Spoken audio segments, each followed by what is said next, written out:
चलिए ठीक है। इसी कड़ी मेरे साथ में कुछ और साथी हैं, उनसे भी जुड़ेंगे। आपका नाम क्या है?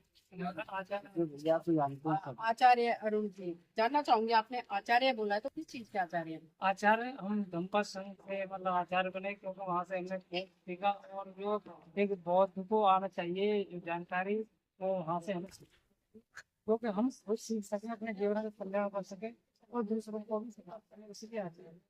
जो व्यक्ति खुद सीखता है अपने दूसरों को सिखाने का कार्य करता है, ये आचार्य। तो आप बौद्ध हैं? जी हाँ।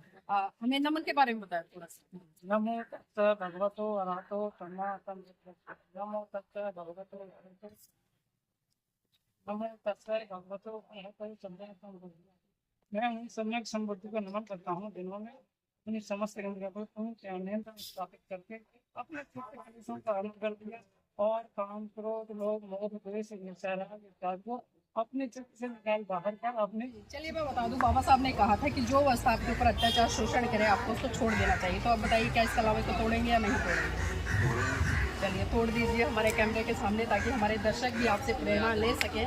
और आप सभी साधुवाद कर दीजिए भैया के लिए 3 बार। साधु साधु साधु।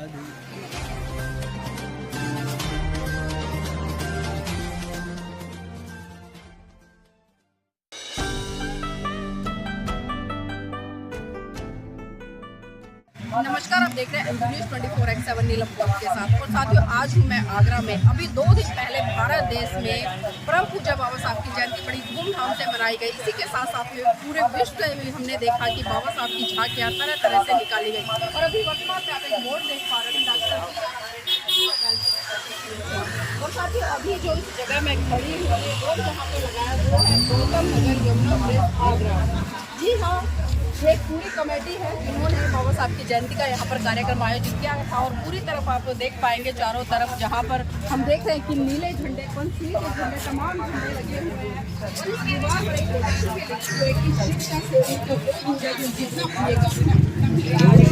ये कोटेशन यहाँ पर एक टोपा बाबा गुफा पार्क का निर्माण है और इसका जो लोकार्पण है श्रीमती हेमलता दिवाकर कुशवाहा ने किया था, जो कि माननीय महापौर आगरा है। और आप देखिए, एक तरफ जो तथागत बुद्ध है, नमो बुद्धाय लिखा हुआ है, दूसरी तरफ परम पूज्य बाबा साहब की तस्वीर लिखी है जिसमें कि जय भीम लिखा हुआ है। मंदिर जाने वाले लोगों की लंबी कतारें जिस दिन पुस्तकालय की ओर बढ़ेंगी, उस दिन मेरे इस देश को महाशक्ति बनने से कोई नहीं रोक सकता। काफी बहुत अच्छी लाइनें हैं पढ़ने में, बहुत अच्छी लगी है, लेकिन समझ नहीं आ रहा कि लोग कितना समझ पाते हैं कितना नहीं। इसी कड़ी में आगे भी लिखा है कि पढ़ा लिखा व्यक्ति यदि अपने समाज को अंधविश्वास एवं अज्ञानता के दलदल से बाहर न निकाल पाए तो उसके शिक्षित होने का कोई अर्थ नहीं है।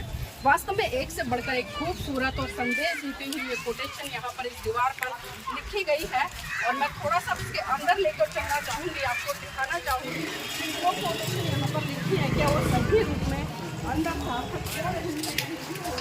अब देखिए यहाँ पर एक पीपल का वृक्ष है बहुत बड़ा और पुराना भी लग रहा है। देखिए उसके नीचे जिस तरह से कुछ आपको तस्वीरें मूर्तियाँ दिखाई दे रही होंगी, आप एक बार खुद आकलन कीजिए। और कुछ लोग हैं मेरे साथ में यहाँ पर, मैं उनसे जुड़ने का भी प्रयास करूँगी और जानने का प्रयास करूँगी। भाई जी एक बार थोड़ा सा इधर आ जाइए, इधर आ जाइए। नाम क्या आपका? भरत बोध जी। आप यहीं पर है, लोकल हैं? तो जो ये स्थान है ये किसका है?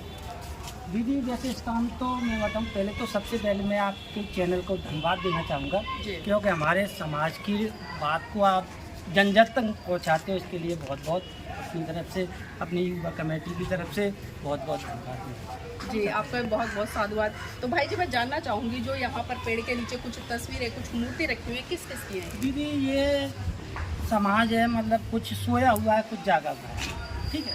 और हम कोशिश कर रहे हैं दीदी कि ये समाज हमारा जल्द से जल्द होशियार हो, जागरूक हो। तो इस वजह से हमने यहाँ पाठशाला लगाई हुई है। क्यों कि इस सरकार ने सब कुछ तो बेच दिया, तो ये शिक्षा बेच दी, सब कुछ बेच दिया। तो हमारे छोटे छोटे बच्चे हैं, तो अपनी तरफ से कमेटी की तरफ से हमने पाठशाला चलाई है।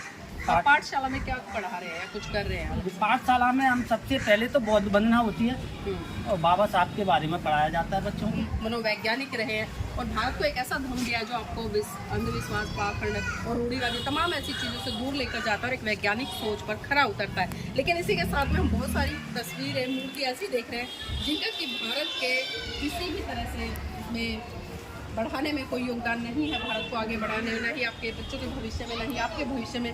लेकिन यहाँ पर घाल मिल, क्योंकि आज जो लोग कहते हैं कि जो तथागत बुद्ध है वो विष्णु का अवतार है, तो इन चीज़ों से तो ऐसा लग ही रहा है कि जिस तरह से स्थापित किया गया है ये सब ये तो झूठा प्रसार है दीदी, ये 8वें अवतार है विष्णु के। ये तो ढोंग पाखंडियों ने मतलब ये झूठा प्रसार फैला रखा है। जी, मैं थोड़ा सा कैमरा मैन हाँ, को चाहूंगी ये भी ठीक है। दिखाएं। और देखिए और- सामने जो आई थिंक शेरावाली जी है, वो शेर पे सवार है और एक तरफ हनुमान जी हैं और बीच में शिवलिंग स्थापित है, आप देख सकते हैं। और यहाँ पर बहुत सारी चीज़ें हैं जो आप देख पा रहे होंगे, अलग अलग तरह से पूरियाँ पड़ी हुई हैं, हल्दी है, छोटी छोटी कटोरियाँ हैं, कलावे बंधे हुए चुन्नियाँ हैं। भाई जी, आप जो बच्चों को पढ़ा रहे हैं बाबा साहब के बारे में या बुद्ध वंदना, तो वंदना में क्या चीज़ें पढ़ाते हैं? ये हमारे बताइए जरा। नहीं, मैं तो अभी तक कमेटी में आया नहीं हूँ। जी, अच्छा, ये सारे आते हैं सभी लोग? अच्छा भाई जी, आपका नाम क्या है? हाँ जी, बॉबी। बॉबी जी क्या करते हैं? अच्छा, तो बाबा साहब को मानते हो और बाबा साहब की मानते हो? हाथ में क्या है ये दिखाओ एक बार थोड़ा सा। ये इन्होंने, मैंने इनसे पहले ही सवाल पूछा है कि बाबा साहब को मानते हैं, इन्होंने कहा हम मानते हैं। मैंने कहा बाबा साहब की ही मानते हैं, इन्होंने कहा वो भी मानते हैं। लेकिन ये बताइए क्या है, खुद बताइए आप। हाँ, तो वो कौन सी संस्कृति का त्योहार है? वो बुद्ध आपका तो नहीं है? कब से जुड़े हैं? 2-3 साल हो गए हमें जुड़े हुए। तो 2-3 साल में तो बहुत बड़ा परिवर्तन आ जाना चाहिए था। आपकी नॉलेज तो नहीं आगे बढ़ रहे हैं। जी, चलिए मैं बता दूं, बाबा साहब ने कहा था कि जो अवस्था आपके ऊपर अत्याचार, शोषण करे, आपको उसको छोड़ देना चाहिए। तो आप बताइए क्या इस कलावे को तोड़ेंगे या नहीं तोड़ेंगे? चलिए तोड़ दीजिए हमारे कैमरे के सामने, ताकि हमारे दर्शक भी आपसे प्रेरणा ले सकें। और आप सभी साधुवाद कर दीजिए भैया के लिए 3 बार, साधु साधु साधु। क्योंकि देखिए, जब वंदना आती है आपको नहीं आती, मन आता है आपको? बोलते हो ना, जय भीम का नारा लगा सकते हैं, इतना ही जानते अच्छा बस नारा लगा सकते हो। बुद्ध। कैसे? क्योंकि हमारा जो और मनुवादियों ने जो हमें छोटा बना रखा है। चलिए ठीक है, इसी कड़ी मेरे साथ में कुछ और साथी हैं, उनसे भी जुड़ेंगे। आपका नाम क्या है? भैया तो जानते हैं सब। आचार्य अरुण जी। जानना चाहूँगी, आपने आचार्य बोला है, तो किस चीज़ के आचार्य हैं? आचार्य हम धम्पद संघ से मतलब आचार्य बने, क्योंकि वहाँ से हमने कोर्स सीखा और जो एक बौद्ध को आना चाहिए जो जानकारी, वो वहाँ से हमें सीखने को मिली, जो कि हम खुद सीख सकें, अपने जीवन का कल्याण कर सकें और दूसरों को भी सिखा सकें। इसलिए आचार्य है, यानी कि जो व्यक्ति खुद सीखता है फिर दूसरों को सिखाने का कार्य करता है, वही आचार्य। तो आप बौद्ध हैं? जी हाँ। हमें नमन के बारे में बताएं थोड़ा सा। नमो तस्स भगवतो अरहतो सम्मा सम्बुद्धस्स। नमो तस्स भगवतो अरहतो सम्मा सम्बुद्धस्स। नमो तस्स भगवतो अरहतो सम्मा सम्बुद्धस्स। मैं उन सम्यक संबुद्ध को नमन करता हूँ जिन्होंने अपनी समस्त इंद्रियों पर पूर्ण से नियंत्रण स्थापित करके अपने चित्त कलेशों का अंत कर दिया और काम, क्रोध, लोभ, मोह, द्वेष, ईर्ष्या, राग इत्यादि को अपने चित्त से निकाल बाहर कर अपने चित्त को परिशुद्ध किया। अच्छा, अरुण जी, ये भी जानना चाहूँगी, जैसे आपने बताया आप आचार्य है, तमाम लोग कहते हैं कि अगर हम धर्म के बारे में, तो कोई कहता मंदिर में जाना धर्म, कोई कहता मस्जिद में जाना धर्म, कोई कहता गुरुद्वारे में जाना धर्म, मतलब अलग अलग तरीके से बताते हैं। तो आप धर्म को किस तरह से देखते हैं और क्या सोचते हैं धर्म के बारे में? हम मंदिर या मस्जिद या गुरुद्वारे में न जाएं तो कोई फर्क नहीं। जैसे भगवान बुद्ध कहते हैं सरल भाषा में, सब पाप से अकरणं कुशल से संपदा सचित परियुक्त परंग एतंग बुद्धान शासन। यानी सभी पाप कर्मों को न करना, सभी पुण्य कर्मों का संचय करना, अपने चित्त को परिशुद्ध करना, यही बुद्धों की शिक्षा है। यही सही मायने में धर्म है। यानी कि हमें सही कर्म करने हैं, अच्छे कर्म करने हैं, जिससे कि हमारा चित्त है गलत कर्मों की तरफ ही नहीं है। और हमें अपने चित्त को इस तरीके से परिशुद्ध करना है कि हम अच्छे और गलत का भेद पहचान सकें।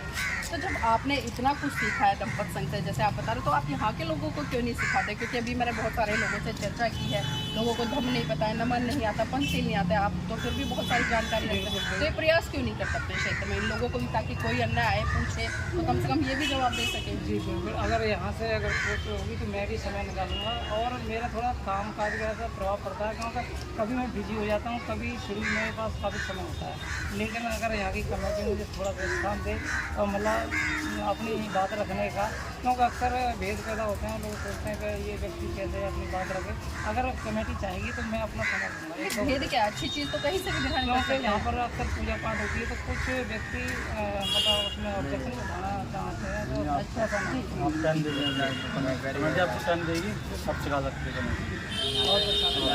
पटवारी का नाम मैं भी यही चाहता हूँ जो भैया जी ने बोला कि हमें भी जागृति मिले और हमें भी मतलब इससे आगे कोई समझदारी मिले, आगे हमारे बच्चों को भी समझदारी मिले बाबा साहब के बारे में। और ये ढोंग पाखंड तो हमें बिल्कुल वैसे भी चाहिए ही नहीं।